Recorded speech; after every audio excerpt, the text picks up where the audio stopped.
Hello, hello. Welcome back to Late to the Party, where some Gen Xers talk about old movies, try to sell you on them. Do they hold up? Yes, no, maybe so. Today's movie, 1999's Galaxy Quest, starring a smoking hot Sigourney Weaver, Fuck Alan yeah. Rickman, Tim Allen, Sam Rockwell, Tony Shalhoub, Justin Long, and a bunch of mumbly aliens. Jason Nesmith, the star of a television series, receives a call to help from a group of aliens. Now he and his co stars have to defend the aliens against an alien warlord. IMDb 7.4 out of 10, 90% on Rotten Tomatoes, and a 4.7 out of 5 from Amazon UK. What? Whatever that is. They really like it over there in the Brits. I've seen this movie.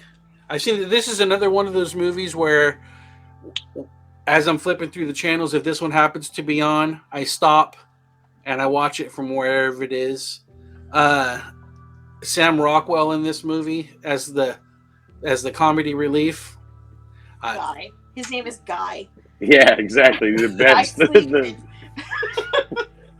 That's the best, dude. Oh my God. I love that guy. He's dynamite in this movie. Well, they're all dynamite. I mean, every one of them plays an amazing role. There's nothing bad about this movie at all. Nothing. No, so I wanted to point this out to you. Do you guys know who David Mamet is? Sounds familiar. He's a Pulitzer Prize writer. He Probably does. why. Yes. He does like movie reviews and reviews on pop culture, things like that, right? Yep. So I wrote this down because I thought of this when we were watching this. So he wrote down the 4 perfect movies in the world. You ready? The Godfather, A Place in the Sun, Dodsworth. I don't know what that is. I've never seen that one. And Galaxy Quest. Fuck yeah. Those are the top 4 perfect I've movies only in the seen world. one of those movies. Same here. I hadn't seen the other 2 either. I was like literally writing them down because I was like, I got to see these if they're comparing them to those 2. But you know what's not on that list? Citizen fucking Kane. So I believe this guy, dude. So I'm gonna go with this guy's opinion, okay? So I'm just telling you the truth. True filmmakers know the truth. Like, you know, like again, we know what that was, but I have to agree with him, man. Like I'm with you guys. Every time it's on, I watch it. You know, like it doesn't matter because it's always when you turn it on, it's always a scene where you know, like in 5 minutes, something great's gonna happen. You know what I mean? Like something awesome's gonna happen. You know, like even down to the scene where he's trying to Monk, the guy who plays Monk. Tony Shalhoub. Tony is great in this movie because he's sitting there trying. He's like, what? I think I could beam him back, like, you know, like no emotion, just very like mellow, just as hell's coming down, you know. Because he's high as fuck in this movie. That's why he's got his baggie full of like munchies, and he's high as shit in this movie. It's so when good. he hooks up with the octopus, dude, it's great. Yeah. And Rockwell looks at him, and he's like, "Oh, that ain't right. That ain't right." Oh. But like, there's a great documentary out there, dude. If you guys haven't seen it, it's called the Never Surrender. It's on Amazon, dude, and it documents the making of this film and like, you know, and all that stuff. It's awesome. It's a great documentary. But I rewatched that after I watched Galaxy Quest today because I was like, I gotta watch it. Like I was like, it's like part 2 kind of. And you hear the stories of making this movie. And I'm like, this is fucking awesome. Like, you know, and then like the like they point out the part, I know you guys saw it when they go into the crunchers and she's like, fuck that. Like she literally said, yeah. That's my wife thought that one. So the reason why they did that was catching our rating? No, it was PG-13. It had a PG-13 rating because they cussed throughout the whole movie. They supposedly cuss throughout the whole movie, but they cut it out to make it like a kid-friendly movie and stuff. And in a weird way, it kind of made it that much better because you can show this movie to your kid. You know what I mean? Like it didn't matter what age it is, and it's a classic. Like as much as I curse, you know what I mean, and I smoke cigarettes, and I'm still. If you could do that for me, Elf. Elf is one of those movies where I watch it and I go, "There's nothing bad in this movie. Like not one thing. It's just it's well-hearted, you know what I mean, and it's funny, you know. And I love dirty comedy. Like I love. My wife don't know, but my kid's been home all week. I'm gonna show him Porky's this week and shit, dude, because he's that, you know what I mean? Like that to me, that's a rite of passage into teenage years, you know. So like Revenge of the Nerds also. it's what I'm saying. Like those are the movies you show, you know, you watch when you're a teenager. But if you could make something like no curse words, you know, nothing really bad about it. Like even down to Sigourney Weaver, like the line about her tits, it's great, dude. Like it's not bad or anything because it's the truth. You know what I mean? She's like, I have one job to do. Stupid. We're not gonna do it. And the rest of them are like, okay, cool. All right. I mean, Alan Rickman is A-class acting. She like, asked for. I does. think I saw that thing you're talking about. She asked to be. She's like, this is the last time where I'm young enough and I got the goods enough to where I can put myself out here like this. She wanted to be the blonde bombshell. Yeah. She wanted the blonde. She wanted the boobs. She wanted all of that for Yeah, this and character. there's nothing but heart in this movie. Like you could tell it, you know what I mean? Even when you watch the documentary and you hear them talk about it, it that's part of the reason why the movie is so good. Like you watch any movie that people make on a shoestring, Evil Dead is another great one. You watch Evil Dead and it's not that great of a movie, but the heart that's in that movie, even though it's a horror movie and it's bloodier than shit, you know what I mean? It makes it good and campy. So you like it, like, you know what I mean? Because you know how hard these guys went to make this movie. They put everything into it. And they're not like being put together by a machine of 20, 30 people, like some of these Marvel movies are. Like even that's why I think some of the early Marvel movies were so good, is because no one thought they would do good, so they left them alone. They were just like, go make your fucking little shitty movie and let's see what happens. And then as they got bigger and bigger, everyone started putting their hands in it's making me sadder and sadder. Yeah. This movie hits, like, for me, because I'm a big Star Trek nerd. Like, big Star Trek nerd. And when I first saw the previews for this when it was coming out, I'm like, those motherfuckers are going to make fun of... They're doing the Spaceballs of Star Trek. Exactly. And I'm just like, you got to be kidding me. I was, like, offended at first. And then I sat down and I watched it, and I was like, this is the best damn Star Trek movie that I've ever seen. Like, it's perfect. It's perfect. This one, it always, it becomes number one in my favorite list every time I see it. It's like this one. And then when I watch like Tremors becomes number one. And then when I watch Wizard of Oz comes number one. So I'm back to like Galaxy Quest is like my number one after having been watching this movie again. Like I love this movie so much. It's perfect because we're also going back and watching the original we're watching a Next Generation from like season 1 from like the 80s, and when you see that and you're watching it and then you watch Galaxy Quest, you're just like, damn, they got it all right. Like they got everything about this movie is perfect. Like it's just I remember never seeing a preview for this. There's 3 main characters. It was Alan Rickman, Sigourney Weaver, and Tony Shalhoub were like the big names at the time. And they're like, who the hell are all these other people? And why are we getting these guys in here? And Tim Allen? Tim Allen was pretty good. He was on Home Improvement already. No, but he was on the downward spiral. Yeah, it wasn't. Tim Allen. That was after his like incidents and shit. He was in TV. He was in TV, but he had never really done any movies. And he did Santa Claus. The kid that's in this, I think he was like a Nickelodeon kid or something at some point. Tommy Laredo. Tommy Laredo. Like he was, you know, and all of the dialogue in this movie, there's no bad dialogue too. It just everything just comes and flows. It just you know what I mean? And like, well, the guys say that we should probably do this, and so what do you guys think? And they're like, like what are they gonna say?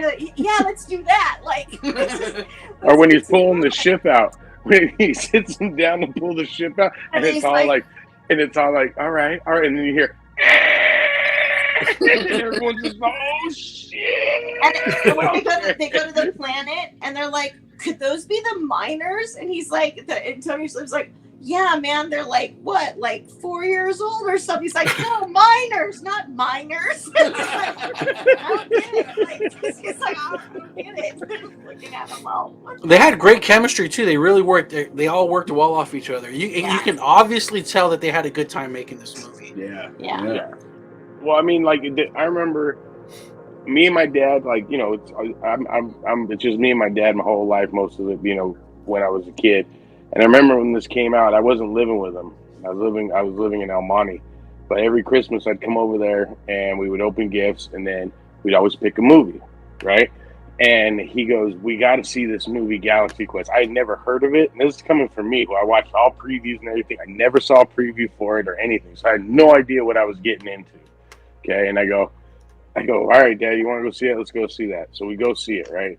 And we were one of 6 people in the theater watching this movie. Yeah. And the movie started, and my dad liked it, like, cause my dad's a Trekkie. I'm not a Trekkie. Like, my dad is a Trekkie, so he loved it. But what I thought was awesome was the Comic-Con aspect of it.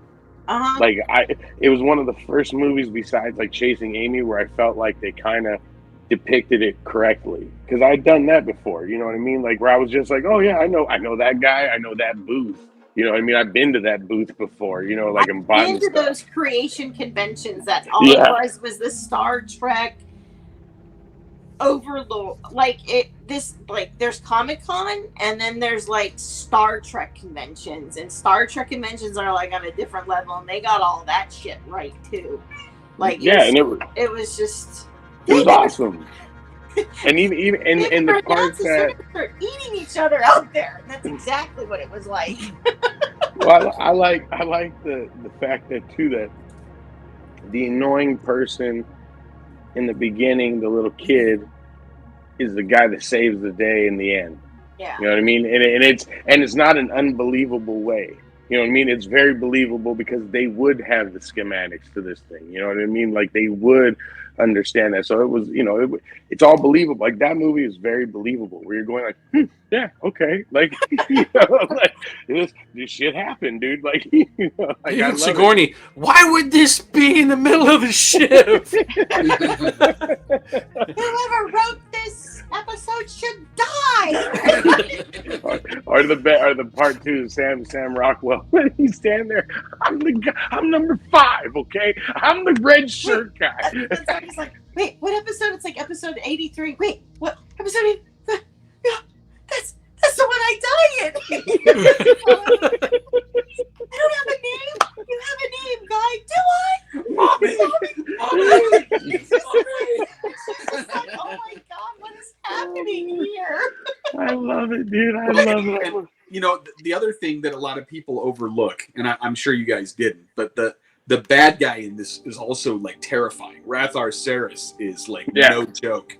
Big ship, like absolutely ruthless. You know, he just tells them when he finally captures them, he's like, release them into space. And I'm like, damn, dude, hardcore. Like, it's a perfect movie of like, okay, so we just reviewed that one, the last movie, right? And I was saying, like, you know, you told me something and then you fucked me with a spin job. You know what I mean? This one does that to you, but you love it. Like, you want, it's a roller coaster, because you're in, and it does exactly what you need to do in every fucking movie like this, is you ground it in reality. And that's the beginning of the movie, is literally reality. The reality of these actors, how they fucking, all they have now is going to these shopping malls and opening them up and fucking going to, you know, like, all these things. And this one little incident comes along, and then from then on, you can go to outer space, and it, like I said a minute ago, it is believable. You're just like, oh yeah, they're in fucking space. Of course, dude. Like, yeah, there's an alien race that, you know, comes around and shit like that. Like, it's awesome, dude. Like, by Grapsar's hammer, what a savings.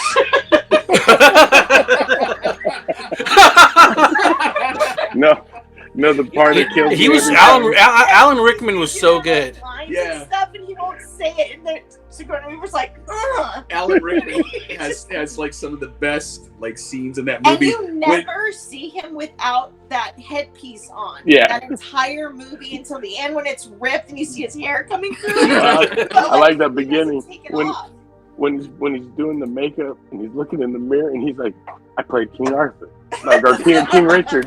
Like he's shaking his head, like trying to pump himself up, like, you did this. He's like playing with the thing. It's like putting it in up his nose. But he has like all of this like bitterness and resentment to the point that when they're on that planet with the rock monster and like Tim Allen falls off the back of the shuttlecraft when they're leaving, and he's like leaning out, he's like, oh, it always has to be about you, doesn't it?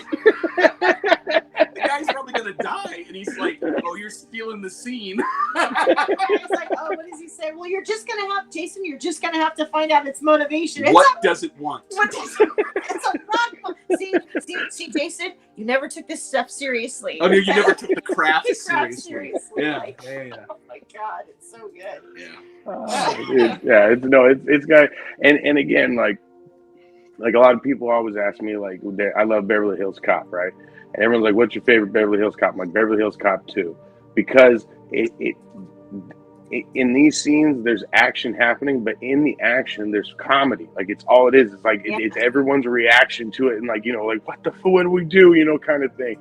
And that's why I love Beverly Hills Cop 2, because it's the same thing. They were just like, give this guy action and have him say one-liners throughout the whole thing. Like, and it makes it that, because you're getting two emotions for one. You know what I mean? You're excited and you're pumped up, but you're laughing and stuff like that. And the rock monster scene's a great scene of that. Even with the little baby fucking oh, look at the guy. Oh shit. Yeah. We gotta get out of here before one of them eats Guy.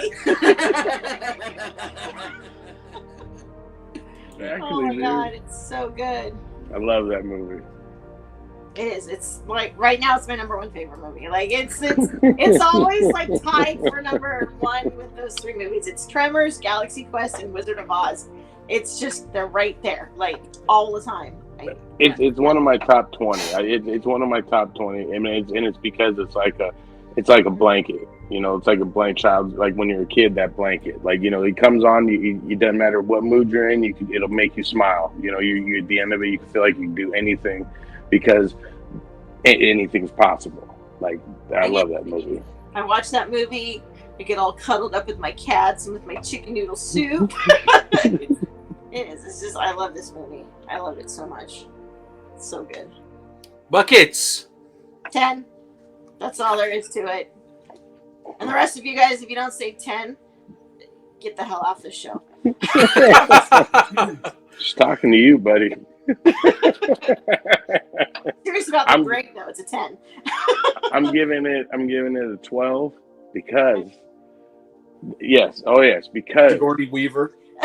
That's the Sigourney scene, literally that line we just talked about, where she's like, I have one fucking job to do. Like that.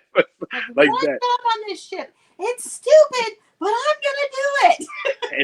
And the other reason why is, as silly as this movie is, like as silly as it is and fun and all that stuff, these guys take it seriously. Like the acting is just top notch. Where it's like you're watching Rickman, you're watching Weaver, you're watching fucking Tim Allen. Like, as much as Tim Allen is a comedian and stuff, he's a good actor, dude. You know what I mean? Like, so I totally agree with it and stuff like that. So again, it's a 12. Like it hits every mark plus the sum. So I'm giving it a 12. Yeah, for me, it's a solid. Yeah. It's a solid 9. Look, my 2 made up for him. There you go. 10s are hard to come by for me, because it really has to be like epic. And the thing is that Galaxy Quest, we only got 1, and so because of that, it's like, because it's perfect. They didn't have to do anymore. No, I'm sorry. I wanted. I think they would screw it up. At this point, they would. Don't ever make a remake of it. Tim Allen's there. Tim Allen's, he's a good anti-woke voice. Well, the thing, and we don't have Alan Rickman anymore, so yeah. They, in the documentary, they talk about somebody needs to avenge him. Ready.